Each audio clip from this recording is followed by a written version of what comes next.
I'm going to try to show you how the programming works on the Zilla. This is a Palm XE, or Palm 3 XE, and it's got a program on it that's called, I think it's Telnet. It's kind of a terminal that has all the drivers you need to reprogram the hairball. And this is the main menu. Gives you display settings, the battery menu, motor menu, speed menu, options menu, and special menus. And then I'll try to do this, show you. Basically what I've got to do is I've got to change the polarity on my check motor light and the battery light. So the first thing we're going to do is, it's under the options menu, which is O. So I've got to use what's called graffiti. And so you work on this thing. I'm doing O here, and this is my options menu. And what I'm going to do is change E and F. So I've got to do an E. I think this is how you do an E. And then, so it changed E and turned it on now. And now I'm going to change F. Let's see. How do I do an F? F is just, and so it's changed F. Now F is on. And basically what I've done is I've changed the polarity of these, so now that they're, what was happening is that when I would turn the motor on, the check engine light came on, and it would stay on until there was a fault, and then it would go off. Well, I want it to be the other way. I don't want it to be on until there's a fault, and then it comes on. And the same with the battery light. When the battery gets down to a certain level that I programmed, I think it was 118 volts, then this battery light will come on. So that's all I've done here. Let me go back to the main menu and I'll show you my battery setups. Let's see if that'll give me B. Here we've got my battery amps are set at 1000. My low battery voltage is set for 89, and my low battery voltage indicator is set for 94. I set it a little lower, and that's basically the only real things I've got set right now. The instructions tell me that to set the valet mode, I've got to wait till the battery gets down to the point where it triggers. So it's going to, I'm going to have to reset that, I think. So I'll play with that as time goes by. Basically, I just wanted to show you how this little program works. It's pretty easy to use. You can do the motor menu, and it tells you that my motor is set up for 1000 amps, 159 volts. That's as close as I can get to the voltage I've got here. And the reverse amps, which I don't use because I don't have a reversing contactor, but they're set for 500 amps. And the reversing voltage will only go up to 106, so you can't speed away really rapidly backwards.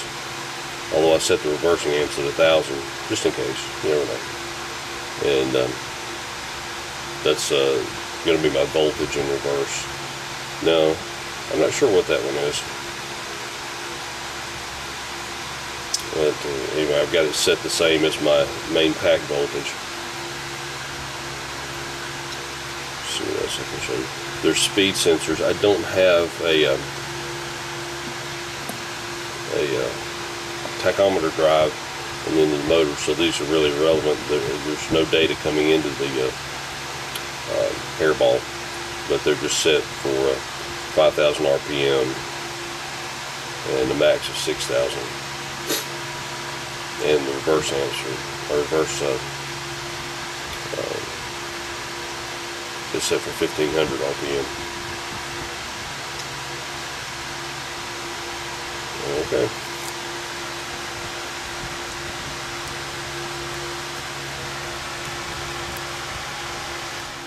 I have added one other thing. had to reroute my charging. I originally had the charging going straight to the battery pack, and realized that that was not going to give me my amp in and amp out. So I've rerouted, and I've got a 6-gauge wire coming from the negative part of the charger over here to my shunt for the Expert Pro, and then so the charger comes in here and it goes back through this and leads to the most negative part of the battery pack, and that way it will count the amp hours in a negative fashion, so that the so it will take my amp hours back down to 0 when I recharge the pack.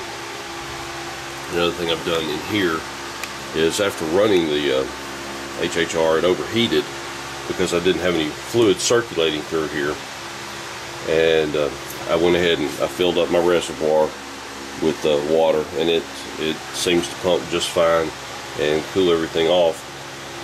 But I noticed when I was just running it that it would still get warm without any air blowing across it. So I went ahead and hooked my fan up. I don't know if I can show you that, but it's sitting right down in here, and I had to run another wire that runs right through to here, and it's just hooked straight in, so that when the ignition is on, this pump comes on, starts circulating water, and the fan blows across the radiator to keep the Zilla cool. Probably could hook it up to a thermostat, and if it got to a certain temperature, then kick it on, but I'm just going to leave it like this for right now, and we'll see how it does. It is over 100 degrees out here every day, so I think we can use the cooler. Maybe in the winter time we'll put a switch where we can cut it off if we don't need it so much. Alright, you can see I put a splash shield underneath here, and we'll work our way down. This is the charging cable I've wired up.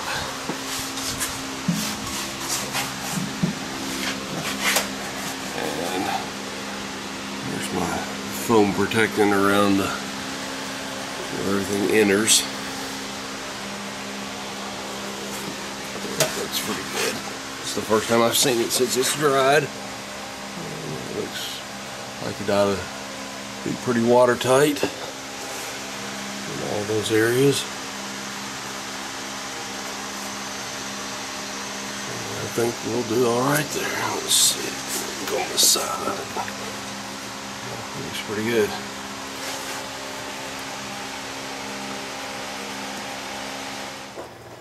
Well, we've had a little setback. The slave cylinder went out, and that's why the clutch wasn't working, so we've replaced that, and we will put the motor back in.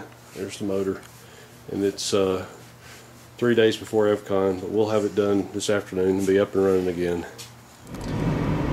Well, it's August 25th, excuse me, 26th. Back it up. It's not. It's September 26, 2012. And we are now on our way to EVCON 2. I've got the 2000 Ford Ranger coming along behind me in my trailer, and John is up front with his HHR in that trailer, and it's about 213 miles, and we should be there.